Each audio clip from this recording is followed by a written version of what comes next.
Hello students. तो basically आज का जो टॉपिक होगा वो है Raoult's law as a special case of Henry law. ठीक है, तो कैसे राउस लॉ हेनरी लॉ से सिमिलैरिटी शो करता है वो हम आज इस टॉपिक के अंदर देखने वाले हैं। पहले मैं हेनरी लॉ और राउस लॉ दोनों के केस लिख दूं ताकि आपको सारी बातें समझ में आ जाए। देखें,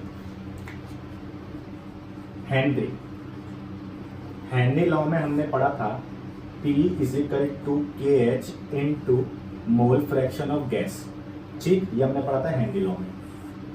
तो हेनरी लॉ ने बेसिकली क्या बताया था कि जितना ज़्यादा प्रेशर आप अप्लाई करोगे किसी भी गैस के ऊपर, उस गैस का मोल फ्रैक्शन उस लिक्विड के अंदर उतना ज़्यादा होगा। मतलब जितना ज़्यादा प्रेशर अप्लाई करोगे गैस का घुलना उतना ज़्यादा होगा इन अ पर्टिकुलर लिक्विड। और गैस की जो सॉल्युबिलिटी है वो हम बता रहे हैं in terms of mole fraction, because mole fraction एक कंसंट्रेशन टर्म होता है। तो कंसंट्रेशन टर्म का मतलब क्या है? Basically solubility. तो इसका मतलब है प्रेशर जितना ज़्यादा होगा गैस का मोल फ्रैक्शन उतना ज़्यादा होगा, मतलब गैस का घुलना उतना ज़्यादा होगा। KH जो आपके पास यहाँ पे है, तो KH को हम बोलते हैं हेनरी कांस्टेंट। ठीक, ये तो हो गया according to Henry law. Raoult's law, तो राउस लॉ ने क्या दिया था? P A मान लेते हैं, यानी एक कंपोनेंट की मैं बात कर रहा हूं। तो P A is equal to P not A into chi A यानी एक्स ए। ठीक है, तो यहाँ ध्यान रखना मोल फ्रैक्शन का जो सिंबल होता है उसका नाम है जाई, बट मैं अभी यहाँ पे फिलहाल सिंपली इसको एक्स मान के चल रहा हूँ। ठीक, तो ये हो गया मेरे पास P A is equal to P not A x A, where P not A is equal to pressure of pure liquid. तो प्रेशर ऑफ प्योर लिक्विड या जो भी आपके पास कोई कंपोनेंट है उसकी बात हो रही है। ठीक है, अब यहाँ सारी बातों का ध्यान से समझें। ये प्रेशर सेम है, ये मोल फ्रैक्शन सेम है। इसका मतलब ये दोनों बातें तो सेम है, ये वाली और ये वाली, बट KH और P नॉट A ये दोनों के दोनों डिफरेंट है। यानी कुल मिलाकर हेनरी लॉ में जो कांस्टेंट है वो कौन है? KH है। राउस लॉ में जो कांस्टेंट है वो कौन है? P नॉट A है। इसका मतलब है राउस लॉ हेनरी लॉ के जैसा तो है, बट दोनों में जो अंतर है वो किस चीज का है? कांस्टेंट का अंतर है। हेनरी लॉ में जो कांस्टेंट होता है वो होता है KH, राउस लॉ में जो कांस्टेंट होता है वो कौन होता है? P not A। और P नॉट A यहाँ पे क्या है? प्रेशर ऑफ प्योर लिक्विड या प्रेशर ऑफ प्योर कंपोनेंट। ठीक है, अब ये बातें तो समझ में आ गई कि ये जो दोनों केस हैं देखने में एक जैसे हैं, बट ये दोनों केस बेसिकली क्या बता रहे हैं इसको डिटेल में आपको समझना है ताकि सारी बातें आपको समझ में आ जाए कि यहाँ चल क्या रहा है। ठीक है, देखें, तो ये मेरे पास हो गया बीकर, मेरे पास कोई लिक्विड है दैट इज सॉल्वेंट। ठीक, मैं किसी भी गैस को डिसॉल्व करना चाहता हूं। ठीक है, तो मैं किसी भी गैस को इस सॉल्वेंट के अंदर डिसॉल्व करना चाहता हूं, तो गैस का जो डिसॉल्व होना है वो मैं बता रहा हूं in terms of mole fraction. ठीक है, तो मान लेते हैं जो इसका मोल फ्रैक्शन है वो x1 है। अभी हमने लेट किया है। ठीक, तो इस गैस पर जितना ज्यादा प्रेशर अप्लाई किया जाएगा गैस का मोल फ्रैक्शन इस लिक्विड के अंदर उतना ज्यादा होगा, मतलब ये गैस उतना ज्यादा डिसॉल्व होगी, जो स्टेटमेंट आपके सामने है। ठीक है, तो प्रेशर जितना ज़्यादा अप्लाई करोगे गैस का घुलना उतना ज़्यादा होगा। तो आई थिंक यहाँ तक आपको बात समझ में आ गई है। तो प्रेशर जितना ज़्यादा अप्लाई किया जाएगा गैस के ऊपर, गैस का घुलना यानी गैस का जो मोल फ्रैक्शन होगा वो ज़्यादा होगा इस लिक्विड के अंदर, जो बताता है कि गैस का घुलना ज़्यादा है। ठीक, तो यहाँ तक की कहानी तो मैं समझ में आ गई थी हेनरी लॉ ने क्या बोला था। ठीक, अब बात करते हैं, मेरे पास फिर से एक बीकर हो गया। ठीक, अब की बार ये गैस अगर इस सॉल्वेंट के अंदर आ चुकी है तो पूरा क्या बन जाएगा? सॉल्यूशन बन जाएगा। तो ये पूरा मेरे पास हो गया सॉल्यूशन। ठीक, इस सॉल्यूशन में दोनों चीजें हैं, कौन है?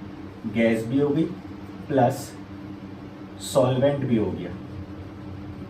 तो दोनों चीजें मिलकर क्या बन गया? सॉल्यूशन। यानी एक तो मेरे पास सॉल्यूट हो गया और दूसरा मेरे पास कौन हो गया? सॉल्वेंट। सॉल्यूट जो मेरे पास है वो मैंने फिलहाल यहाँ पे क्या माना हुआ है? गैस है। जरूरी नहीं है कि गैस भी हो, राउस लॉ की बात चल रही है तो कोई भी आप वोलेटाइल या नॉन वोलेटाइल कंपोनेंट मान सकते हो। ठीक है, फिलहाल देखें, इस सॉल्यूशन की बात करें तो इस सॉल्यूशन में गैस भी है और सॉल्वेंट भी है। ठीक, अगर मैं ये मान के चलूं कि ये गैस हल्की फुल्की डिजोल्व हुई है थोड़ी बहुत, इसका मतलब है सॉल्यूट बहुत कम है, सॉल्वेंट बहुत ज़्यादा है, तब जाके ये पूरा सॉल्यूशन बना है। ठीक, इसका मतलब है ये कहीं ना कहीं डाइल्यूट सॉल्यूशन हुआ। ठीक है, तो डाइल्यूट का मतलब क्या होता है, जब सॉल्यूट यानी जो आपके पास गैस है वो बहुत कम है और जो सॉल्वेंट है वो बहुत ज़्यादा है। तो अगर ये डाइल्यूशन में कर दूं इनफाइनाइट,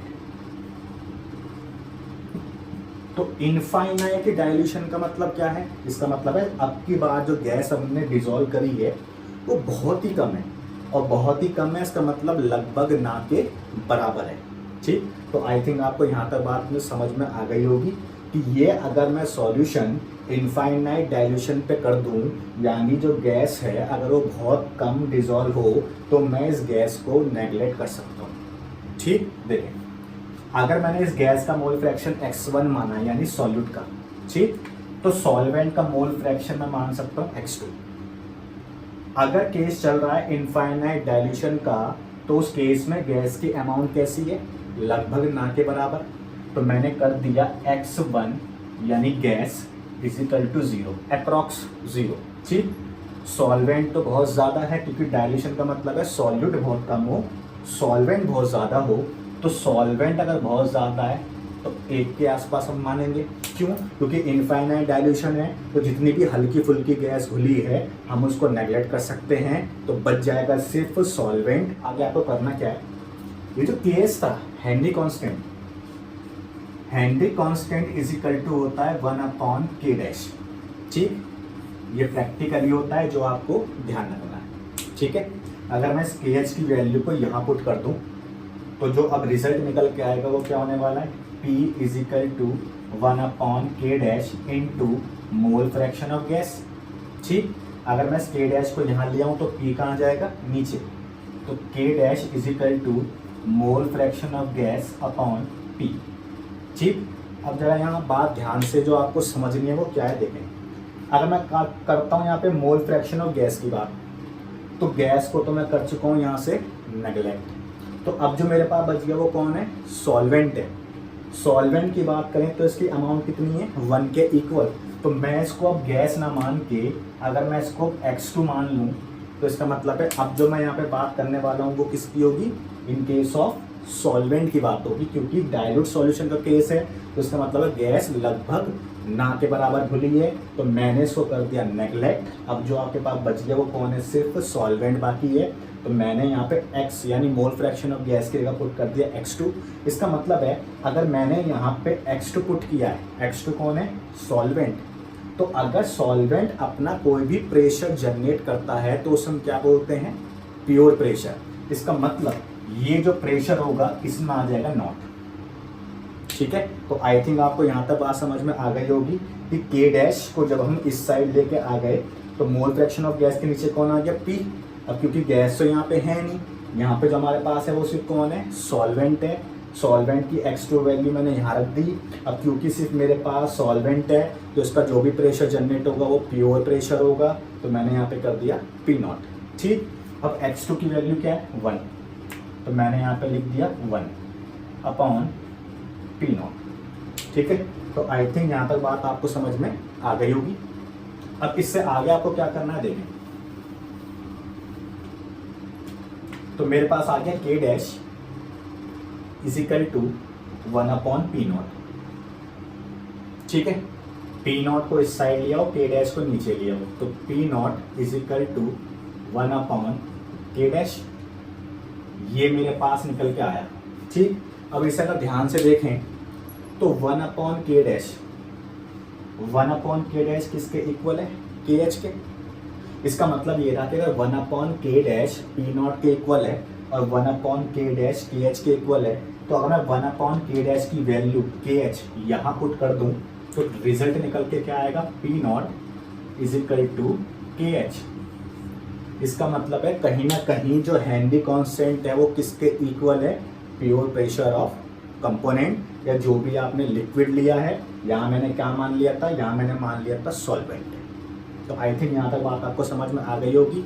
अब अगर हेनरी लॉ के केस में के एच की जगह मैं ये पुट कर दूँ पी नॉट, तो अब ये क्या निकल के आ गया, P is equal to K H की जगह क्या आ जाएगा, P not into mole fraction of gas, यानी मोल फ्रैक्शन मैंने यहाँ पे किसका लिया है, मोल फ्रैक्शन लिया है मैंने यहाँ पे सॉल्वेंट का। ठीक है, यानी कुल मिलाकर मैं इसको शॉर्ट एंड वे में लिख सकता हूँ P is equal to P not into mole fraction.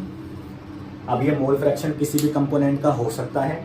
ठीक, इससे पहले कि आगे बढ़ें, जरा ये जो रिजल्ट निकल के आया इसको आप ध्यान से देखो तो ये कहीं ना कहीं ये ही है। अगर आप इस रिजल्ट को ध्यान से देखोगे तो निकल के ये आया सेम। इसका मतलब ये रहा, ये जो रिजल्ट आपने निकाला है किसकी हेल्प से आपने निकाला है, हेनरी लॉ की हेल्प से।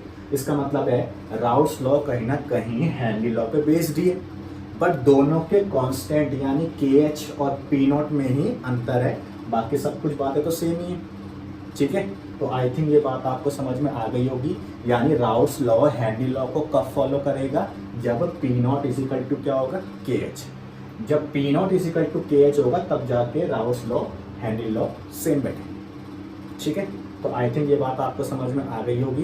थोड़ा सा मैं इसके बारे में आपको और बता दूं ताकि आपको ये टॉपिक अच्छे से समझ में आ जाए कि हाँ भाई हम क्या करने वाले हैं। ठीक है, देखें,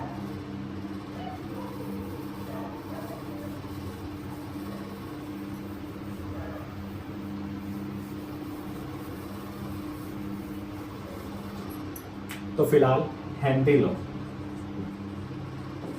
ठीक, हेनरी लॉ ने क्या बोला और राउल्ट्स लॉ ने क्या बोला। ठीक है, तो अगर मैं बात करता हूँ हेनरी लॉ की, तो हेनरी लॉ ने क्या बोला, P is equal to K H into mole fraction of gas. Raoult's law ने क्या बोला, P not A is equal to, मतलब P A is equal to P not A into x ए।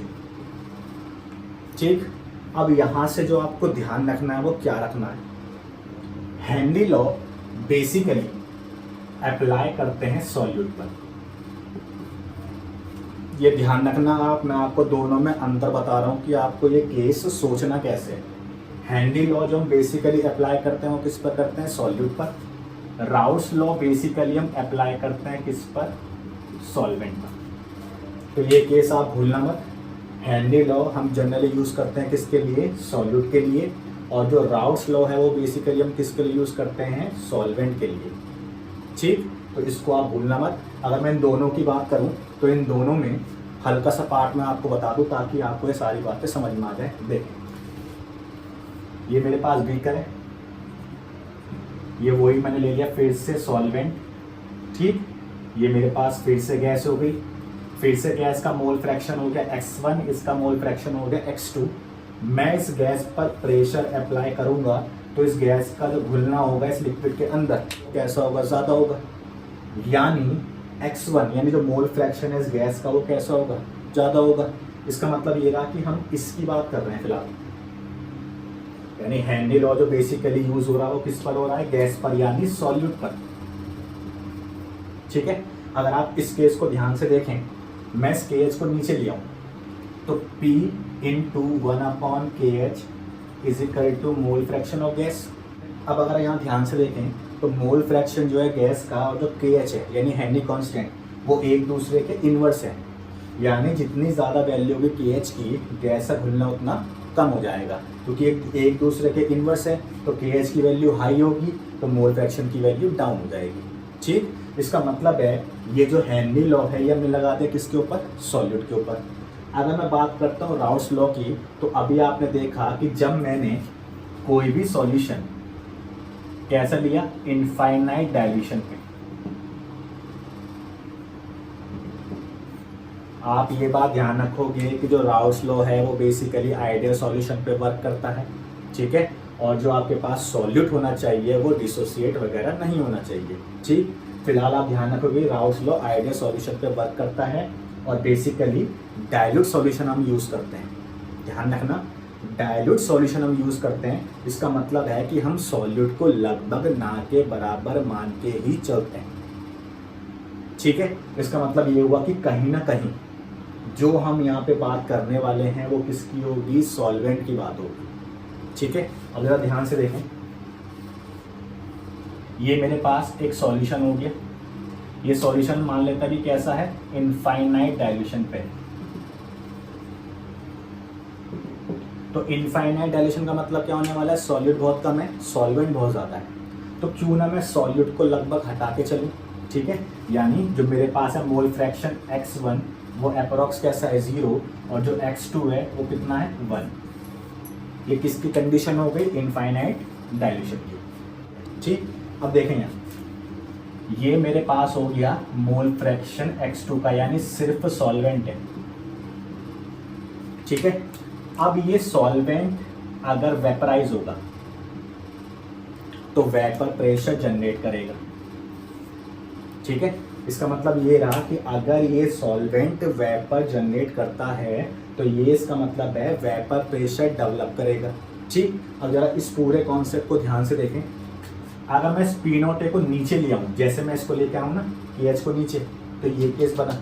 ऐसे अगर मैं पी नॉट ए को नीचे ले आऊँ तो क्या केस बनेगा, देखें, P A into P not A नीचे आ गया 1/पी not A is equal to mole fraction of A, यानी मोल फ्रैक्शन ऑफ ए, ठीक। तो अगर आप इसे ध्यान से देखो, ये क्या है, प्रेशर ऑफ प्योर कंपोनेंट। जो यहाँ पे गैस थी वो लगभग ना के बराबर हमने मानी थी, इसका मतलब सिर्फ जो बच गया वो कौन है, सॉल्वेंट है। इसका मतलब ये जितना वेपर ज़्यादा देगा उतना प्रेशर ज़्यादा डेवलप होगा। सॉल्वेंट सॉल्वेंट है ना, सॉल्वेंट सॉल्वेंट है तो वेपर प्रेशर यानी पी नॉट हो गया, ठीक है। मैंने ए डिफाइन करने के लिए दिया है, बस प्रेशर हो गया ये किसी भी सिंगल कंपोनेंट का, क्योंकि मैंने यहाँ पे जो यूज़ किया है वो इनफाइनाइट डाइल्यूशन यूज़ किया है। सॉल्यूट बहुत कम है, सॉल्वेंट बहुत ज़्यादा है, सॉल्यूट नेगलेक्ट कर चुके हैं, बच गया सिर्फ कौन, सॉल्वेंट। सॉल्वेंट जब यहाँ से वेपर देगा तो उस वेपर से वेपर प्रेशर डेवलप होगा, that is pure pressure of the solvent, ठीक। अब देखो, अगर ये वेपर जनरेट करेगा तो वेपर प्रेशर ज़्यादा होगा, यानी जितनी ज़्यादा वेपर देगा उतना प्रेशर ज़्यादा होगा। पर अगर इसने ज़्यादा वेपर दे दी तो प्रेशर तो ज़्यादा हो गया, बट इस सॉल्वेंट की अमाउंट तो कम हो गई नीचे। फिर से सुन लो, ये जो सॉल्वेंट है अगर ये वेपर जनरेट करता है, मतलब ये वोलेटाइल है, ठीक।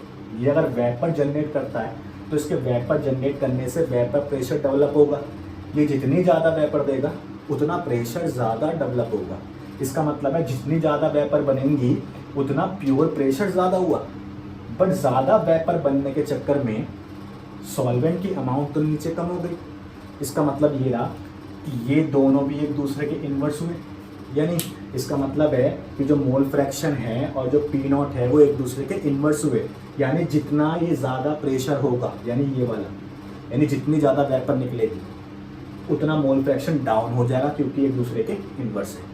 तो आई थिंक अब ये बात आपको समझ में आ गई होगी, जितना प्रेशर ज़्यादा होगा लिक्विड की अमाउंट उतनी कम हो जाएगी, यानी जितना प्रेशर ज़्यादा होगा उतनी अमाउंट कम हो जाएगी। तो कुल मिलाकर अब आपको बात समझ में आ गई होगी कि ये कॉन्सेप्ट कहीं ना कहीं हेनरी लॉ के जैसे ही है, ये वाला पार्ट और ये वाला पार्ट, ठीक। तो ये था Raoult's law as a special case of Henry law. अगर मैं बात करता हूँ 12th की, तो 12th में सिंपली ये पूछते हैं कि Raoult's law as a special case of Henry law, इसके बारे में सिर्फ आपको डिस्कस करना है। तो वहाँ पे हम जनरली इतना लिख देते हैं कि राउल्स लॉ और हेनरी लॉ दोनों सेम होते हैं, बट इन दोनों में एक बात का अंतर होता है कि हेनरी लॉ में जो कांस्टेंट होता है वो तो होता है KH यानी हेनरी कांस्टेंट, और जो राउल्स लॉ में कांस्टेंट होता है वो होता है P नॉट यानी प्रेशर ऑफ प्योर कंपोनेंट। तो इतना आपसे पूछा जाएगा 12th में, ठीक है। तो आई थिंक ये सारी बात आपको समझ में आ गई होगी। Okay, thank you.